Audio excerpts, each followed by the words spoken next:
Hello दोस्तों, नमस्कार। जैसे कि आज मतलब कि चैप्टर स्टार्ट होने वाला मतलब उष्मा और ताप बस है। और इन मतलब इसको पूरा बेसिक बताया जाएगा। इसके जितने क्वेश्चन दोस्तों बनते हैं सारे प्रैक्टिस करवाए जाएंगे।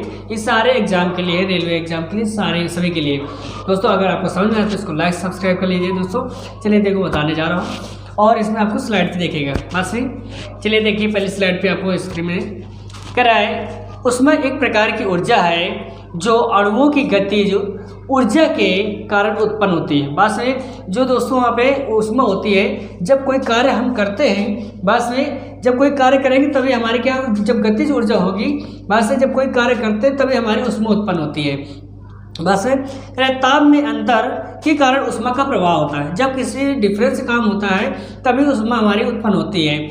अगर यहाँ पे ताप का एसआई मात्रा क्या होता है, जूल होता है। क्या होता है ताप का एसआई मात्रा क्या होता है दोस्तों, पे जूल होता है। बस इसका मात्रा केल्विन भी बोल सकते हैं। क्या बोल सकते हैं, केल्विन बोल सकते हैं भाई। ये तो आप मतलब कि आप जूल बोल सकते हैं या बोल सकते हैं आप केल्विन बोल सकते हैं। बस देखिए अगली स्लाइड पे दोस्तों आप करें ताप तथा मतलब क्या पे उष्मा तथा ताप में अंतर। इसमें अंतर क्या होता है दोस्तों, बस है उष्मा के बढ़ने से ताप बढ़ता है। कह रहे उष्मा जब जितना उष्मा बढ़ेगा दोस्तों उतना ताप बढ़ेगा। बस है कह रहे पानी और स्तर क्या होता है दोस्तों, बराबर होता है। इसी प्रकार के उष्मा और तापमान इक्वल होते बराबर होते हैं। बस जैसे मान लीजिए कोई भी चीज़ हो, मतलब जैसे हीट जितना होगा दोस्तों उतना इसके टेम्परेचर बढ़ता है। बस अब देखिए वहाँ पे थोड़ा मापने के मतलब स्केल दिया। जैसे सेल्सियस को मतलब दोस्तों अभी किस में नापते हैं, यहाँ पे सी में नापते हैं। बस सेल्सियस को किस में, सी में नापते हैं ऐसे। बस अब केल्विन कहा जाए दोस्तों तो केल्विन को हमेशा किससे कैसे डिनोट करते हैं, बस भी नहीं है। अब जैसे फॉरेनहाइट को किससे दोस्तों यहाँ पे एफ से डिनोट करते हैं। बस इसी प्रकार कर र्यूमर किससे दोस्तों पे आर से डिनोट करते हैं। बस नहीं है आर से। इसी प्रकार का यहाँ पे कह रहे हैं रैकिन क्या होता है दोस्तों, रैकिन क्या इसको आर से मतलब कि आर ए से डिनोट करते हैं। बस ऐसे में इनको संकेत होते हैं, इनको मतलब कि नोट किया जाता है। बस अब कह रहे हैं यहाँ पे निम्न बिंदु क्या होता है, निम्नतम बिंदु। बस इसके पहले जैसे यहाँ पे सेल्सियस क्या होता है दोस्तों पे 0 सेल्सियस होता है। केल्विन क्या होता है 273 केल्विन होता है। फॉरेनहाइट को मतलब कि 32 फॉरेनहाइट होता है। बस अगर र्यूमर क्या होता है दोस्तों, र्यूमर में लगे अभी 0 डिग्री होता है। बस 0। अब कह रहे यहाँ पे क्या लेंगे आप देखिए कह रहे हैं रैकिन क्या होता है, रैकिन मतलब यहाँ पे 492 रैकिन। बस अब इसका उच्चतम मतलब बिंदु क्या होता है दोस्तों पे, निम्नतम बिंदु तो देख लिया। अब उच्चतम बिंदु क्या होता है, अब इसको ज़्यादा से ज़्यादा मतलब क्या कितना गर्म कर सकते हैं दोस्तों पे, इसको 100 सेल्सियस गर्म कर सकते हैं। अब कम कितना हो सकता है, यहाँ पे 0 सेल्सियस हो सकता है। बस अब अगर यहाँ पे जैसे मतलब क्या पे इसमें केल्विन कितना मतलब कि हाईएस्ट है 273 केल्विन हो सकता है, 373। बस निम्नतम 273, अधिकतम कितना 373 हो सकता है।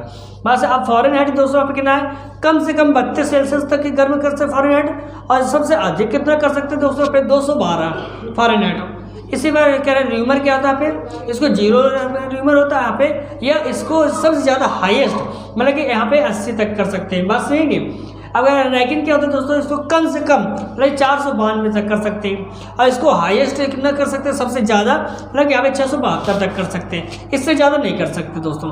बस ये यहाँ पे निम्नतम और उच्चतम हमने बता दिया। इसके बाद देखिए दोस्तों यहाँ पे अगली स्लाइड देखिए।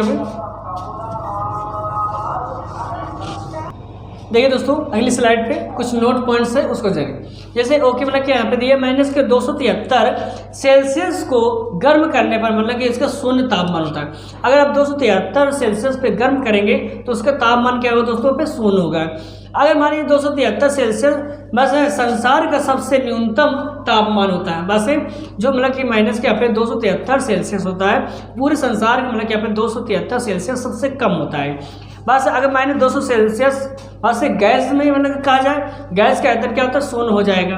बस जैसे बर्फ, ठोस, बर्फ, द्रव, गैस। बस ठोस क्या होता है दोस्तों, बर्फ मैंने बताया। बस और यहाँ पे द्रव क्या होता है, जैसे पानी हो गया, मिल्क हो गया, ये सब क्या होता है द्रव में आता है। ऑयल हो गया, सब उसी में आते हैं। बस वाष्प क्या होती है दोस्तों पे, गैस होती है जो मतलब भाप बन के उड़ता है। बस वो होती है। अगर 0.01 सेल्सियस से यहाँ पे 273 पॉइंट यहाँ पे 16 केल्विन को बस जल का त्रिक बिंदु भी कहा जाता है। बस जिस पर जल की तीनों अवस्था अर्थात ठोस द्रव गैस बस अपनी अवस्था परिवर्तित नहीं कर पाती दोस्तों। बस ये करें मानव शरीर का तापमान 98.6 फ़ारेनहाइट या 37 सेल्सियस तक मतलब कि होता रहता है, इससे ज़्यादा नहीं होता है दोस्तों। बस ये कितना यहाँ पे 98.6 फ़ारेनहाइट या आप कह सकते हो यहाँ पे मतलब कि 37 सेल्सियस तक कह सकते हैं। क्लियर, आगे देखिएगा इसके दोस्तों, आपको कुछ स्लाइड पे देखिएगा उसको समझिए। कह रहे विभिन्न प्रकार के तापमापी। पहला पॉइंट कह रहा है दोस्तों यहाँ पे कह रहे तापमापी का निर्माण बस गैलीलियो ने किया था। पूछा जाएगा तापमापी का निर्माण किसने किया था, तो गैलीलियो ने किया था। बस नहीं, पहले पॉइंट देखिए कह रहे द्रव तापमापी क्या होता है दोस्तों, क्या आता है द्रव तापमापी। इसके बाद कह रहे द्रव तापमापी में प्राय पारा या एल्कोहल का प्रयोग करते हैं। इसका द्रव तापमापी होता है जो उसको मतलब कि द्रव और यहाँ पे मतलब कि दोस्तों एल्कोहल का प्राप्त करते हैं। बस जैसे शराब में पाया जाता है एल्कोहल, बस द्रव क्या होता है ठोस होता है। कहे डॉक्टरी तापमापी क्या होता है, बस कह इसका निर्माण फ़ारेनहाइट नामक वैज्ञानिक ने किया था। किसके मामले कह फ़ारेनहाइट नामक वैज्ञानिक ने किया था। कह जिसका ताप के परास काफ़ी कम रखा जा सकता है, मतलब इसका जो परास होता है दोस्तों वहाँ पे बहुत कम रखा जा सकता है। बस जो कि मतलब कि 35 सेल्सियस से लगा करके मतलब कि यहाँ पे 43 सेल्सियस तक रखा जाता है। बस कर अथवा यहाँ पे 95 फ़ारेनहाइट से 110 फ़ारेनहाइट तक होता है इसका दोस्तों। बात सही, किससे मतलब 95 फ़ारेनहाइट से ना कि यहाँ पे 110 फ़ारेनहाइट तक का होता है। बात से कि यहाँ पे इससे मतलब कि यहाँ पे ज्वार माप के बात से इससे क्या है ज्वार मापते हैं दोस्तों, किससे इसी से मतलब कि ज्वार मापते हैं। कर इसलिए इसे ज्वार मापी या यहाँ पे डॉक्टरी तापमापी कहते हैं दोस्तों। क्या ज्वार मापी या डॉक्टरी तापमापी कहते हैं। कर इसमें 37 सेल्सियस या 98.4 फ़ारेनहाइट बस लाल निशान बना होता है इसमें। बस ये करें जो मानव का सामान्य तापक्रम व्यक्त किया जा सकता है। जैसे हमारा कि फीवर होता है दोस्तों वहाँ पे जो मतलब कि लगाया जाता है तो उसको मतलब कि उसमें देखोगे रेड बना होता है, बस वही होता है हमारा इसमें। इसके बाद अगला देखिए स्लाइड पे करें गैस तापमापी क्या था, जो मतलब गैस जिससे नापा जाता है। करें गैस तापमापी में प्राय हाइड्रोजन या नाइट्रोजन गैस का प्रयोग किया जाता है। किसका, हाइड्रोजन और नाइट्रोजन मतलब कि गैस का प्रयोग किया जाता है। करें हाइड्रोजन में दोस्तों यहाँ पे माइनस का 200 सेल्सियस से 500 सेल्सियस तक होता है। इसमें माइनस का 200 सेल्सियस से 500 सेल्सियस तक होगा। अब नाइट्रोजन क्या होता है, मैंने यहाँ पे नाइट्रोजन में दोस्तों माइनस का 200 सेल्सियस से 1500 सेल्सियस तक होता है। बस है। अब आता है फोर्थ नंबर देखिए, प्लेटिनम प्रतिरोध तापमापी क्या होता है। क्या प्लेटिनम प्रतिरोध तापमापी क्या होता है। प्लेटिनम के तार का वैद्युत प्रतिरोध ताप के बढ़ने के साथ साथ समान दर भी बढ़ता है, समान दर से बढ़ता है। ये प्रतिरोध ताप गुणांक का कार्य भी करता है दोस्तों। किसका यहाँ पे ताप मतलब यहाँ पे ताप गुणांक का भी कार्य करता है। इसका प्राप्त दोस्तों होता है कि माइनस के 200 सेल्सियस से लगा करके 1200 सेल्सियस तक होता है। बस यही पहले हाइड्रोजन कितना होता है दोस्तों माइनस का 200 सेल्सियस से 500 सेल्सियस, फिर आज का नाइट्रोजन कितना 200 सेल्सियस माइनस का 200 सेल्सियस से 1500 सेल्सियस तक होता है। अब यहाँ पे जो प्लेटिनम होता है दोस्तों यहाँ पे इसका मतलब कि यहाँ पे परास होता है माइनस का 200 सेल्सियस से 1200 सेल्सियस तक होता है। क्लियर ना। देखिए अगली स्लाइड देखिए दोस्तों पे अब आता है ताप युग्म तापमापी। बस यही, अब इसके बारे में समझते हैं। ये सीबेक प्रभाव पर आधारित तापमापी होता है। क्या होता है इसके, ये सीबेक प्रभाव पर तापमापी के बाद से होता है। इसका प्लस माइनस के 200 सेल्सियस से 1600 सेल्सियस तक होता है दोस्तों ना, 200 सेल्सियस से 1600 सेल्सियस तक होता है।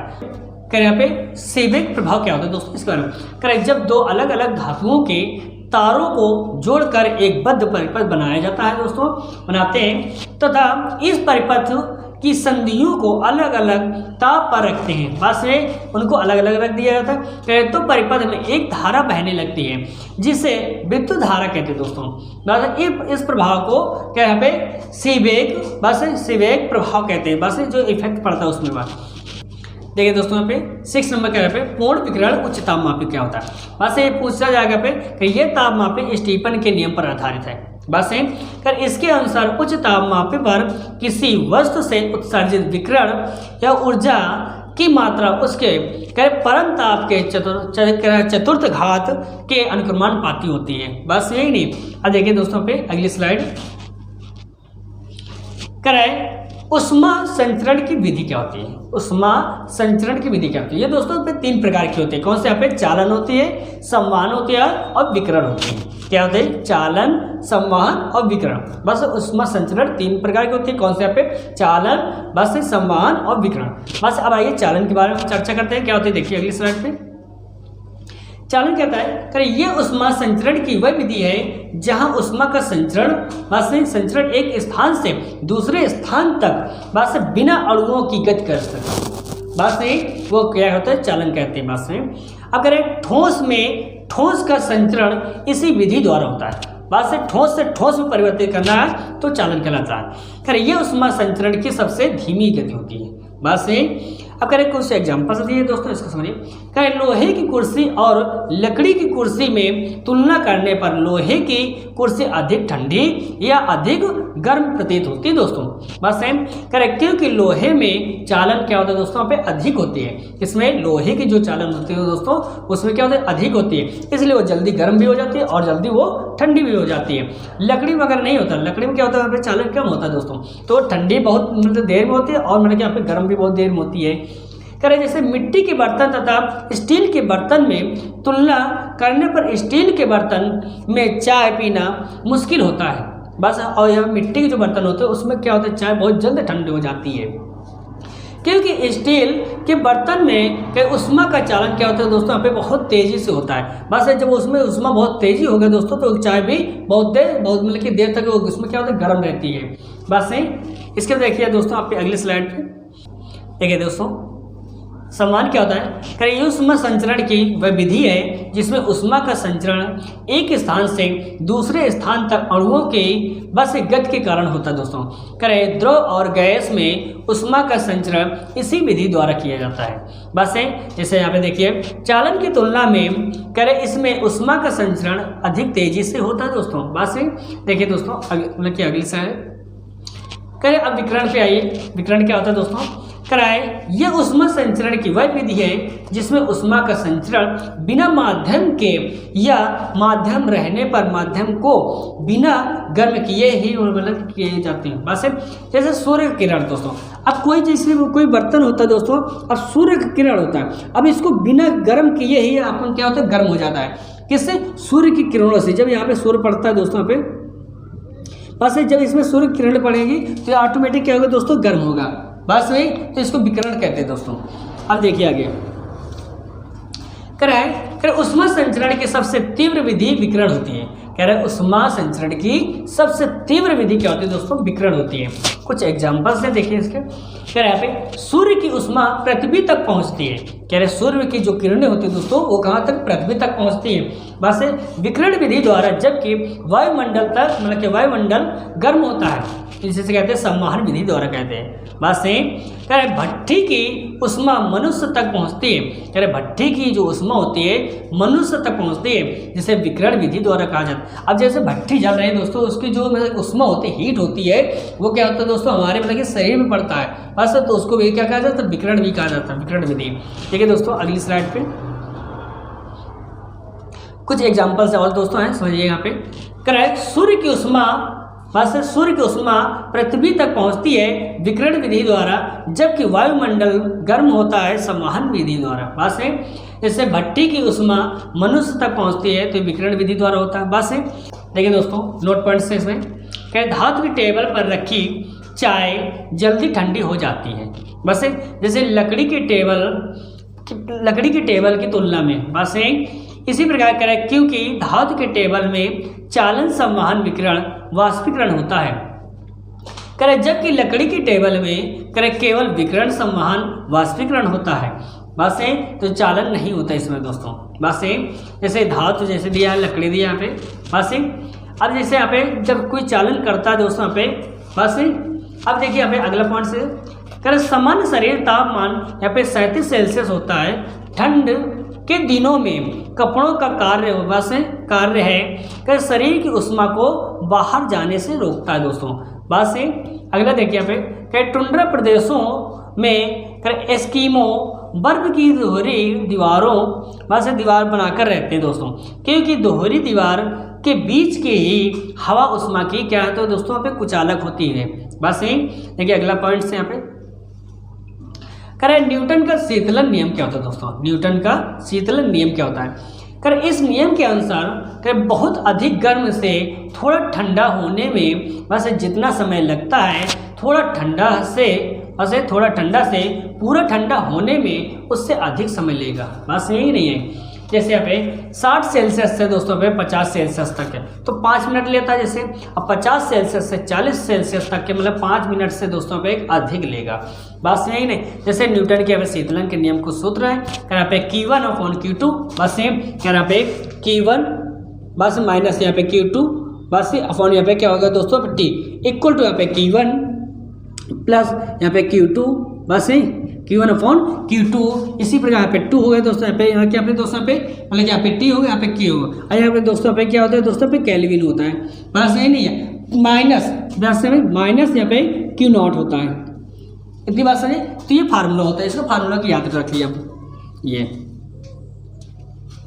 बस है। तो कह रहा है Q क्या होता है दोस्तों यहाँ पे प्रारंभिक ताप होता है। Q क्या होता है दोस्तों यहाँ पे ये प्रारंभिक ताप होता है और यहाँ पे जो हमारा Q2 होता है ये अंतिम ताप होता है और T क्या होता है दोस्तों पे हमारा समय होता है। बस K हमारा क्या होता है दोस्तों पे नियतांक होता है। बस है Q0 क्या होता है दोस्तों पे वायुमंडल का ताप होता है। Q क्या होता है यहाँ पे Q0 क्या होता है वायुमंडल का ताप होता है। बस नहीं। अब देखिए अगला क्वेश्चन इसके बारे में समझते हैं।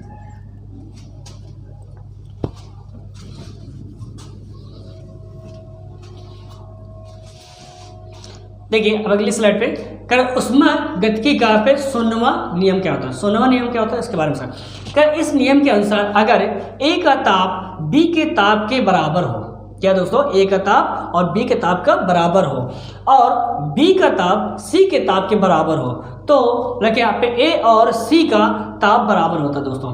बस यही कह रहा है यहाँ पे A जैसे मान लीजिए यहाँ पे A का ताप दोस्तों यहाँ पे A का ताप B के बराबर हो दोस्तों। अब B का ताप दोस्तों यहाँ पे किसका C के बराबर हो तो मैं ये कह सकता हूँ A बराबर होता है दोस्तों यहाँ पे C के क्योंकि यहाँ पे अगर ये इसके बराबर तो ये इसके बराबर है तो ये दोनों सब बराबर होंगे दोस्तों। बस यही तो ये हम कह सकते हैं इसमें। इसके बाद देखिए यहाँ पे अगली स्लाइड पे मतलब यहाँ पे करें A बराबर यहाँ पे A का ताप बराबर B का ताप है। बस है B का ताप बराबर C का ताप है। एक का ताप मतलब यहाँ पे C का ताप है बराबर क्लियर। अब करें ऊष्मागतिकी का 16वां नियम बस तापमान को परिभाषित करता है। बस है देखिए दोस्तों यहाँ पे अगली स्लाइड पे करें ऊष्मागतिकी का पहला नियम करें ऊष्मागतिकी का दोस्तों पे पहला नियम समझते हैं। इस नियम के अनुसार किसी वस्तु को दी गई ऊष्मा Q से वह वस्तु या वह मशीन दो कार्य करता है दोस्तों। बस जैसे पहला कार्य जो होता है अपनी आरंभिक ऊर्जा बस आंतरिक ऊर्जा होते हैं जिससे यहाँ पे डेल्टा U कहा जा सकता है। बस जो मतलब क्या पहला कार्य होता है दोस्तों अपनी आंतरिक ऊर्जा होती है जिससे यहाँ पे डेल्टा U कहा जाता है जिससे उसमें वृद्धि होती है। और जो बाह्य कार्य होता है दोस्तों पे वो क्या होता है W होता है। क्या होता है यहाँ पे बाह्य कार्य क्या होता है दोस्तों पे W। तो मैं ये कह सकता हूँ कि यहाँ पे Q बराबर हो सकता है दोस्तों पे कि यहाँ पे Q बराबर होता है डेल्टा मतलब क्या पे U delta U upon W क्या होता है यहाँ पे delta U upon delta U plus यहाँ पे W। बस ये फार्मूले हैं क्लियर। देखिए दोस्तों अगला पॉइंट कह रहा है ऊष्मागतिकी का पहला नियम जो होता है दोस्तों पे ऊर्जा संरक्षण के आधार पर स्थित है वहाँ से आधारित है। अगला पॉइंट कह रहा है ऊष्मागतिकी के पहले नियम से ऊर्जा को परिभाषित किया जा सकता है दोस्तों। बस ये कह रहा है ऊष्मागतिकी के पहले नियम से ऊष्मा को परिभाषित किया जा सकता है दोस्तों। बस ये देखिए अगला पॉइंट देखिए अगली स्लाइड इसमें करें ऊष्मागतिकी का दूसरा नियम क्या होता है दोस्तों। अब बस ये करें इस नियम के अनुसार ऊष्मा का प्रवाह निम्न ताप से करें उच्च ताप तक नहीं जाता है। बस ये करें अगर बार अनुपस्थित हो तो ऊष्मा का प्रवाह हमेशा उच्च ताप से निम्न ताप में होता है दोस्तों। बस ये देखिए पहला पॉइंट है दोस्तों यहाँ पे करें किसी भी मशीन की यहाँ पे क्षमता क्या होती है दोस्तों पे 100% से क्या होती है वो कम होती है। जैसे मान लीजिए कोई मशीन आई है और उसके कार्य करने की क्षमता होती है यहाँ पे 100% तो 100% नहीं होती उसकी मतलब 100% तो कुछ कम होगी। बस नहीं आगे सेकंड पॉइंट कह रहा है ऊष्मागतिकी के दूसरे नियम के अनुसार आधारित है। बस नहीं देखिए दोस्तों अगली स्लाइड पे दोस्तों यहाँ पे कह रहा है वैश्विक तापमान क्या होता है। वैश्विक तापमान क्या होता है दोस्तों यहाँ पे, पृथ्वी पर तापमान का बहुत अधिक बढ़ना या धीरे धीरे बढ़ना कहलाता है दोस्तों। बात सही, पृथ्वी का तापमान बहुत मतलब कि अधिक बढ़ना या धीरे धीरे बढ़ना। बात सही। देखिए अगली स्लाइड से दोस्तों, यहाँ पे कुछ पॉइंट से है जैसे ग्लोबल वार्मिंग, जैसे यहाँ पे मुख्यतः CO2 गैस के कारण होती है। CO2 क्या होता है दोस्तों पे, कार्बन डाइऑक्साइड होती है। बस पृथ्वी पर सूर्य के द्वारा छोड़ी गई बस अवरक्त किरणें को CO2 आने को देती है। बस अब वहाँ से जो आती है मतलब कि CO2 गैस आती है बस, लेकिन जाने नहीं देती है। बस आ तो जाती है, वो जाती नहीं मगर बस जाने नहीं देती है, जिसके कारण पृथ्वी का तापमान दिन प्रतिदिन बढ़ता जा रहा है दोस्तों। बस जैसे सूर्य के मतलब यहाँ पे सूर्य से दो प्रकार की किरणें होती हैं। कौन से यहाँ पे, अवरक्त होती है और पराबैंगनी होती है। बस सूर्य के दो प्रकार की किरणें होती है। कौन से यहाँ पे, अवरक्त किरणें होती है और पराबैंगनी किरणें होती है। अब कह रहे पराबैंगनी किरणें क्या होते हैं यहाँ पे दोस्तों, पराबैंगनी किरणों को ओजोन परत द्वारा पे अवशोषित किया जा सकता है। इसको पराबैंगनी जो किरणें होती है दोस्तों यहाँ पे ओजोन परत के द्वारा मिला के इसको अवशोषित किया जा सकता है, जिसे कहते हैं दोस्तों पे CFC गैस कहा जा सकता है। क्या होता है, जो ओजोन होता है दोस्तों पे वो कहाँ पर है, CFC गैस होती है। बस CFC मतलब क्लोरोफ्लोरोकार्बन होता है। CFC मतलब होता है क्लोरोफ्लोरोकार्बन होता है। बस CFC के द्वारा ओजोन परत का यह नाश हो रहा है। बस अब जैसे यहाँ पे पृथ्वी है, पृथ्वी पे दोस्तों पे एक लेयर लगी होती है बस, जो हमें मतलब यहाँ पे सूर्य की किरणें आती सीधा बस हमें वो बचाती है। बस और जो हमारी CFC गैस होती है मतलब CFC, बस ये क्या होता है दोस्तों पे इसको नष्ट कर रही है। बस तो अब जब ये नष्ट करेंगे तो सूर्य के प्रकाश क्या होगा और तेजी से आएगी। बस तो इसी प्रकार ये कहाँ पाया जाता है, जैसे फ्रिजों में पाया जाता है। कहाँ दोस्तों पे, फ्रिज में पाया जाता है। बस अब देखिए अभी जिसे हमें दोस्तों पे ठंड करती है दोस्तों, जैसे फ्रिज में जैसे लगी होती है पे, तो इस फ्रिज में जो गैस होती है दोस्तों पे यही गैस होती है जो CFC गैस होती है, जिसे कहते हैं क्लोरोफ्लोरोकार्बन कहते हैं। बस इसी प्रकार यहाँ पे करा पे AC तथा रेफ्रिजरेटर से निकलती है। बस उससे जो गैस निकलती है तो यही हमारी गैस निकलती है। बस देखिए अगली स्लाइड से कृष्ण पिंड क्या होता है दोस्तों। अब आते हैं कृष्ण पिंड के बारे में समझते हैं। इसके बाद वैसा पिंड जो लगभग सारे उष्मा विकिरणों को अवशोषित कर लेता है, जो कृष्ण बिंदु मतलब यहाँ पे कृष्ण पिंड कहा जाता है दोस्तों। वैसे कुछ एग्जांपल्स देखिए यहाँ पे, जैसे काजल लगभग 95 सेल्सियस उष्मा विकिरण को अवशोषित करता है।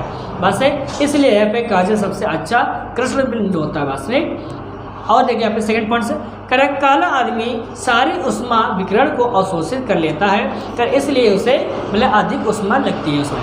बस अगला क्या है, गोरा आदमी सारे उष्मा विकिरण को परावर्तित करता है, इसलिए मतलब उसे मतलब कि कम गर्मी लगती है दोस्तों।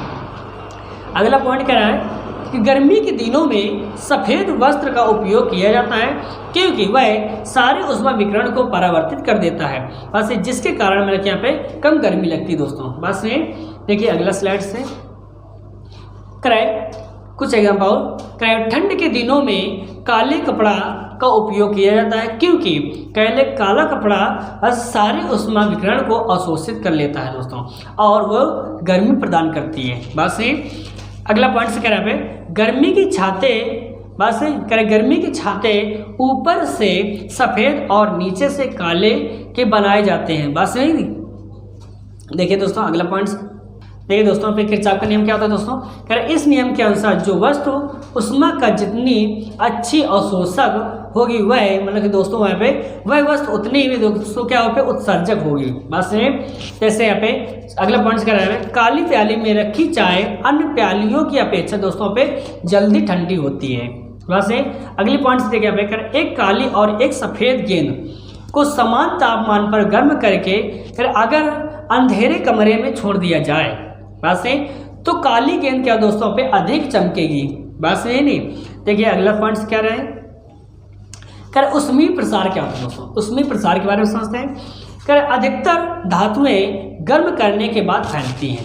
बस अधिकतर धातुएं दोस्तों पे गर्म करने पर फैलती है। जैसे लोहा दोस्तों, लोहा तो ठंडा तो कोई नहीं करे, अगर उसको जब गर्म करेंगे तो क्या होगा दोस्तों ज़्यादा फैलती हो, उसको गर्म करके ही फैलाया जा सकता है, जिससे मैं उसको मतलब बढ़ाने पर क्या दोस्तों में आसानी से फैल जाएगा।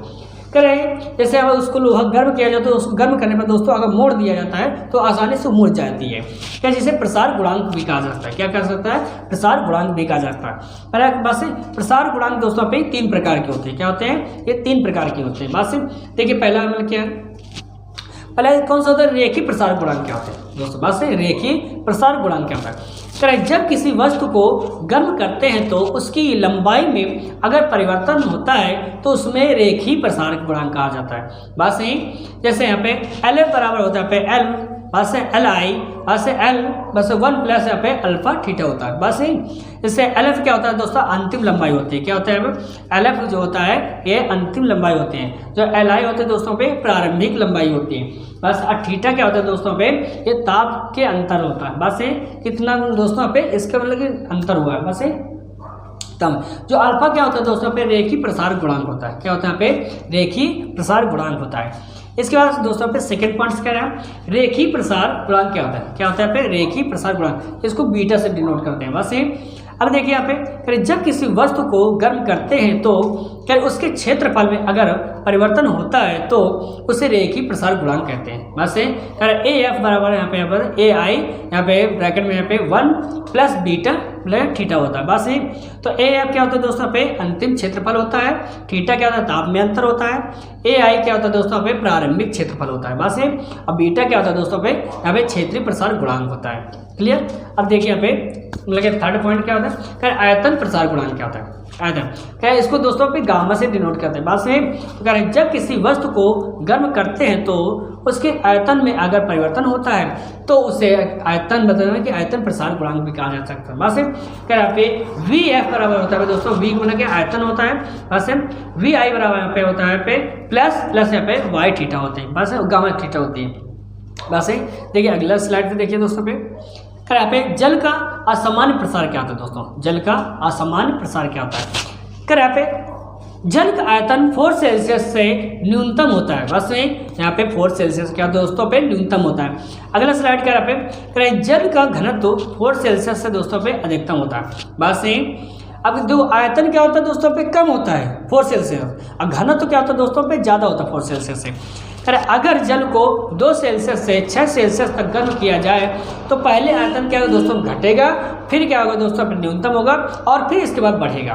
बस ये अगर मतलब कि अगर जल को 2 सेल्सियस से 6 सेल्सियस तक गर्म किया जाता है तो पहले घनत्व बढ़ेगा दोस्तों, फिर महत्तम होगा मतलब कि मीडियम में होगा, बस अब फिर दोस्तों पे घटेगा।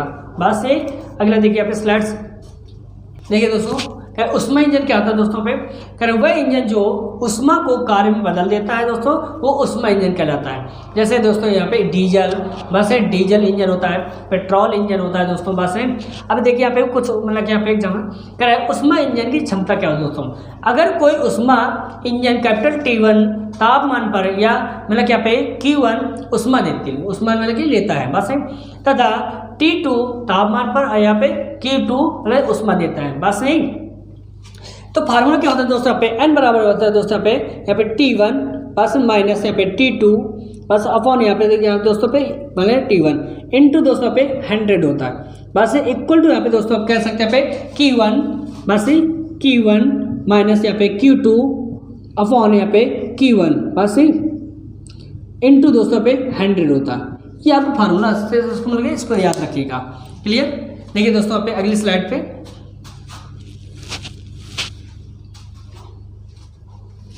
कह रहे विशिष्ट उष्मा धारता क्या होती है दोस्तों? कह रहे यहाँ पे विशिष्ट उष्मा धारता।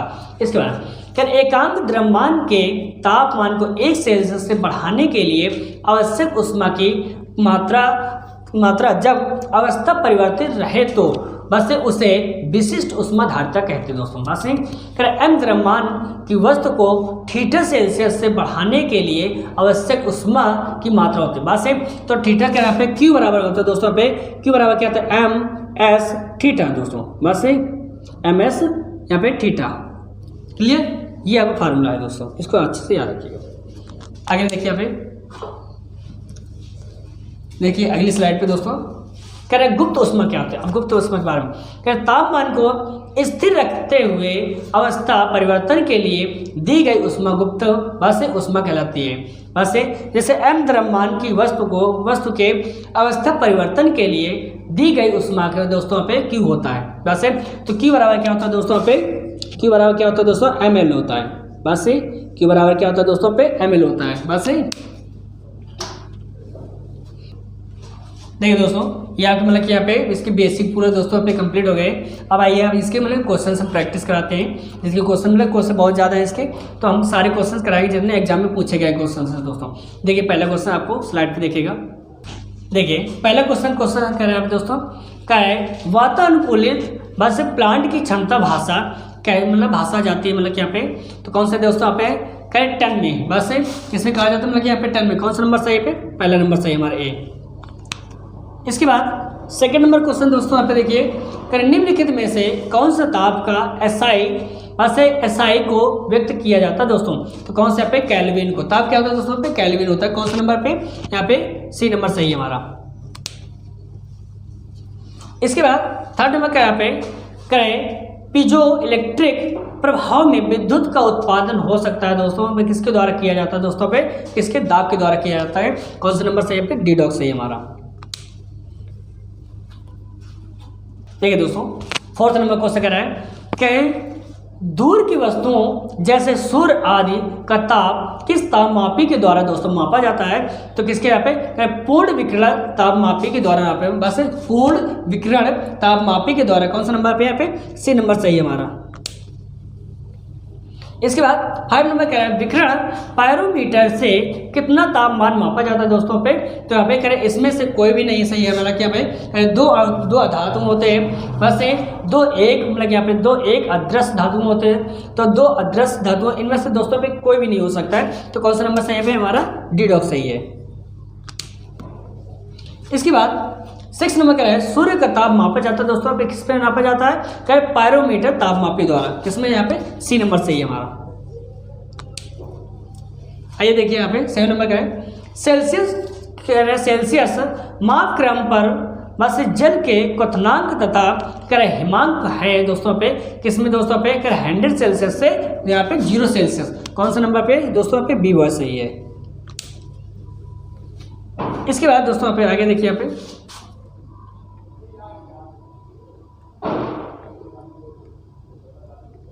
देखिए कर 8 नंबर क्वेश्चन करा है, कर पूर्ण चालक के लिए कर उष्मा चालकता का मान होता है दोस्तों पे, किसमें होता है, अनंत होता है। कौन सा नंबर सही, पहला नंबर सही हमारा। इसके बाद 9 नंबर कह रहा है क्वेश्चन, कर एक अच्छे ताप रोधक में कर यहाँ पे ताप चालकता होती है दोस्तों पे, क्या होती है दोस्तों, निम्न होती है। कौन सा पे, डी डॉग सही है हमारा। इसके बाद यहाँ पे करेक्ट 10 नंबर का यहाँ पे, निम्न में से कौन सी एक सहती घटना होती है दोस्तों पे, कौन से पे, वाष्पीकरण होती है। कौन सा नंबर सही पे, सी नंबर सही है हमारा। इसके बाद 11 नंबर क्वेश्चन देखिएगा, करें कितना तापमान होने पर पाठ्यांक सेल्सियस और फ़ारेनहाइट तापमापियों में एक होंगे दोस्तों, किसमें होंगे दोस्तों, यहाँ पे माइनस के यहाँ पे 40 सेल्सियस होगा। बात सही, तो कौन सा नंबर सही है, यहाँ पे पहला नंबर सही हमारा। इसके बाद 12 नंबर का यहाँ पे न्यूनतम संभव ताप होंगे दोस्तों पे, किसमें होंगे दोस्तों, माइनस का 273 सेल्सियस। कौन सा नंबर सही, पहला नंबर सही हमारा। इसके बाद आइए यहाँ पे 30 नंबर क्वेश्चन।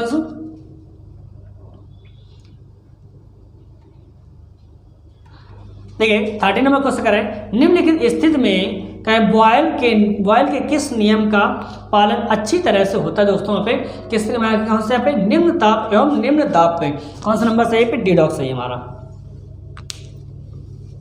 इसके बाद 40 नंबर का है, क्वांटम सिद्धांत का प्रयोग निम्नलिखित में से किसे स्पष्ट करने के लिए किया जाता है दोस्तों पे, तो किसे करें, प्रकाश विद्युत प्रभाव पे। कौन सा नंबर सही पे, डी डॉग सही हमारा। देखिए 15 नंबर क्वेश्चन कह रहा है, किसी भी द्रव के क्वथनांक का तापमान होता है दोस्तों पे, किसमें होता है, कि दबाव बढ़ाने पर बढ़ता है दोस्तों। बस है, कौन सा नंबर सही पे, बी बॉक्स सही हमारा। इसके बाद 16 नंबर क्वेश्चन कह रहा है, इनमें से कौन सूर्य के प्रकाश को सीधे विद्युत ऊर्जा में परिवर्तित कर देता है दोस्तों पे, कौन कर देता है पे, कह रहे सोलर सेल कर देता है। कौन सा नंबर सही, बी बॉक्स सही हमारा।